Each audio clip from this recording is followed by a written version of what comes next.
Hello friends, આપણે JavaScript ડબલ્યુટીમાં JavaScript chapter start કર્યું હતું. એનું સ્મોલ રિવિઝન કરી લઈએ. ફર્સ્ટ ઓફ ઓલ, જાવાસ્ક્રિપ્ટ શું છે? તો JavaScript is a scripting language that was designed to add interactivity to HTML page. HTML પેજમાં ઇન્ટરેક્ટિવ બનાવવા માટે અને ડાયનેમિક બનાવવા માટે જાવાસ્ક્રિપ્ટનો યુઝ થાય છે. JavaScript is a free for everyone can use JavaScript without licence, અને લાયસન્સ વિના પણ જાવાસ્ક્રિપ્ટનો યુઝ કરી શકીએ છીએ. અને JavaScript is a light weight programming language છે. ક્લાયન્ટ સાઇડ સ્ક્રિપ્ટિંગ શું છે? તો કે ક્લાયન્ટના જે HTML કોડ છે એમાં જાવાસ્ક્રિપ્ટનો યુઝ કરવામાં આવે તો એને ક્લાયન્ટ સાઇડ સ્ક્રિપ્ટિંગ કહેવાશે. ક્લાયન્ટ સાઇડ ઇન્ટરનલ સ્ક્રિપ્ટિંગમાં શું હોય છે? તો કે ડાયરેક્ટ ઇન્ટરનલ સ્ક્રિપ્ટિંગમાં સ્ક્રિપ્ટ ટેગનો યુઝ કરીને આપણે જાવાસ્ક્રિપ્ટનો કોડ લખી શકીએ છીએ ઇન HTML પ્રોગ્રામમાં. અને કોઈ એક્સટર્નલ પડી છે, કોઈ બહાર બીજી ફાઇલમાં જાવાસ્ક્રિપ્ટનો કોડ લખ્યો છે અને એ ફાઇલને મારે HTML ફાઇલમાં રીડાયરેક્ટ કરાવી છે, તો એના માટે સોર્સ ટેગ એટ્રીબ્યુટનો યુઝ થાય છે. દેન આફ્ટર કોઈ HTML એલિમેન્ટ છે એનો યુઝ મારે જાવાસ્ક્રિપ્ટમાં કરવો છે, તો એના માટે જાવાસ્ક્રિપ્ટ document.getElementById મેથડનો યુઝ થાય છે. અહીંયા મેં એક સ્મોલ નાનો પ્રોગ્રામ લીધો છે જેથી જાવાસ્ક્રિપ્ટ સમજ આવે. મારે H1 ટેગ લીધી છે, જે એ ટેગમાં એક ટેક્સ્ટ પ્રિન્ટ કરાવો છે હેલો, પણ મેં અહીંયા ડાયરેક્ટ નથી કરાયો. મેં જાવાસ્ક્રિપ્ટ યુઝ કરીને મારે એ ટેક્સ્ટ રીડાયરેક્ટ કરાવવો છે અહીંયા. તો શું કરીશ? તો first of all HTML code, HTML open tag, body tag, then after H1 લખ્યું છે. H1 ટેગમાં મેં આઈડી આપ્યું છે ડેમો. આ આઈડી થ્રુ હું જાવાસ્ક્રિપ્ટમાં એ HTML કોડને રીડાયરેક્ટ કરાવીશ. તો દેન આફ્ટર સ્ક્રિપ્ટ ટેગમાં અહીંયાથી મારું જાવાસ્ક્રિપ્ટ કોડ સ્ટાર્ટ થશે. તો starting tag of script, then after document.getElementById. આઈડીમાં મેં ડેમો આપ્યું છે. કેમ કે મેં H1 ટેગમાં આઈડી ડેમો આપ્યું હતું. બંનેનું આઈડી સેમ હોવું જોઈએ. Then after .innerHTML is equal to hello. અહીંયા મેં ટેક્સ્ટ લખ્યું છે. આ જે ટેક્સ્ટ છે એ મારા ડેમોવાળા આઈડી પર પ્રિન્ટ થશે. તો જ્યારે હું આ પ્રોગ્રામને રન કરાવીશ તો મારે H1 ટેગમાં હેલો પ્રિન્ટ થશે. જાવાસ્ક્રિપ્ટમાં વેરિયેબલ કેવી રીતે લખાય? તો ફર્સ્ટ ઓફ ઓલ, જાવાસ્ક્રિપ્ટમાં વેરિયેબલ લખવા માટે first data type, then after variable name, then after any size. આ સિમ્પલી ફોર્મેટ છે ડેટા ટાઈપ વેરિયેબલ લખવા માટે. તો ઇન HTML કોડમાં વેરિયેબલ કેવી રીતે લખવા જાવાસ્ક્રિપ્ટમાં? તો સિમ્પલ મેં એક ઉપર પી ટેગ લીધી છે જેનું આઈડી આપ્યું છે ડેમો. દેન આફ્ટર જાવાસ્ક્રિપ્ટનો કોડ લખવા માટે સ્ક્રિપ્ટ ટેગનો યુઝ કર્યો છે. And first data type, then after variable name and એની સાઇઝ. તો આનો મતલબ શું થશે? તો કે એક્સની જે સાઇઝ છે એ 5 થઈ જશે. એવી જ રીતે મેં એડિશનનો પ્રોગ્રામ બનાવ્યો છે. એક્સની સાઇઝ 5 આપી, દેન આફ્ટર ફરીથી વેરિયેબલ વાય એન્ડ એની સાઇઝ 6 આપી છે. દેન ઝેડમાં એક નવું વેરિયેબલ લીધું છે અને એમાં એક્સ અને વાયને સમ કરાવી દીધું છે. આ સમનું જે રિઝલ્ટ આવે, ઝેડમાં જે રિઝલ્ટ આવે એ મારે પીમાં ડિસ્પ્લે કરાવવાનું છે. તો એના માટે document.getElementById, આઈડીમાં ડેમો આપ્યું છે જે મેં પીનું આઈડી આપ્યું હતું એ જ.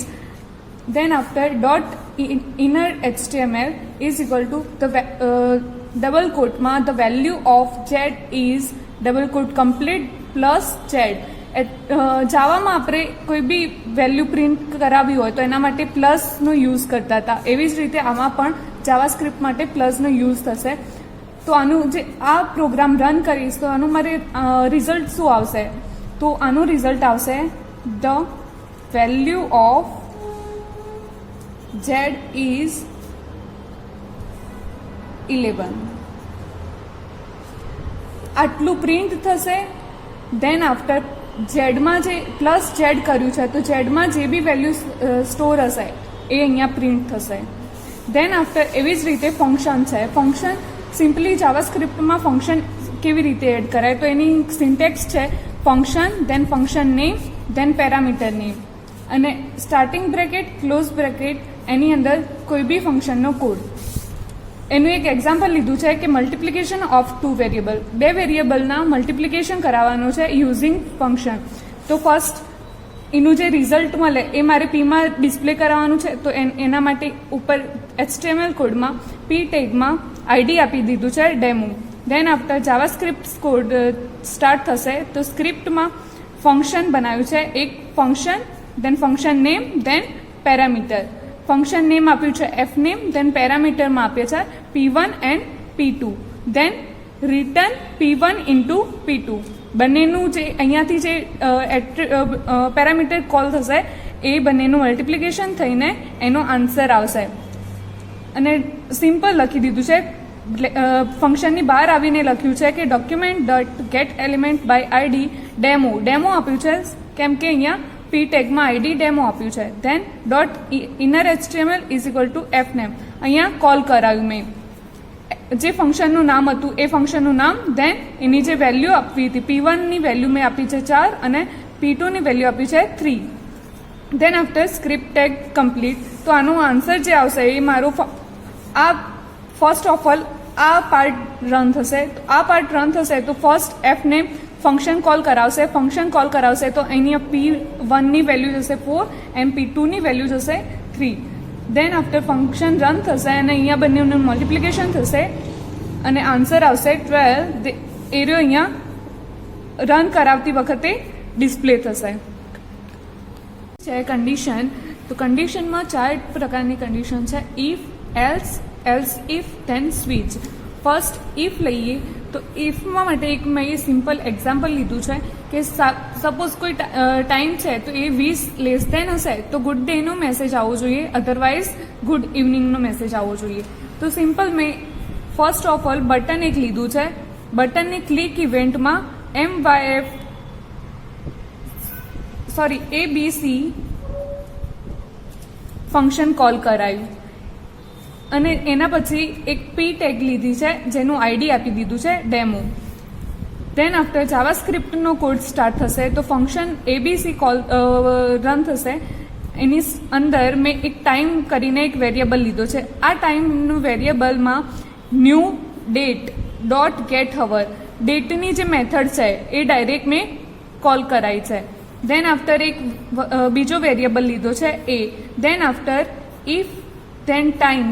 અહીંયા ડેટમાં અને ટાઈમમાં જે મારો ટાઈમ આવશે એ લેસ દેન 20 હશે તો આ પરફોર્મ થશે, અધરવાઇઝ આ કન્ડિશન ખોટી થઈ તો એલ્સ પાર્ટ રન થશે.